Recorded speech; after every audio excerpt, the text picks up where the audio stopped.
As a seller, signing an offer from a buyer can be very exciting, but it can also be a little scary. How do you know that you picked the correct buyer? How do you know that they're going to actually close? Well, one thing that happened to me this week in real estate, we had that situation.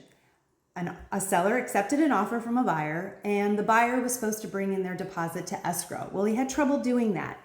So the seller is left wondering, do I just keep waiting? And what does that mean for me? Well, I shared with him that there is something called the notice to perform in the contract.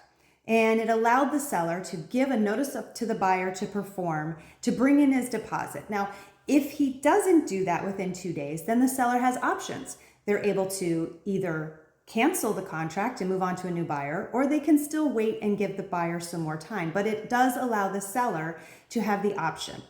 You really want to make sure that your transaction moves as smoothly as possible. So that's why it's important to work with an agent who knows your contract. So if you have questions about the notice to buyer to perform or any other parts of the process of selling, just reach out. I'd be happy to chat. Have a great week.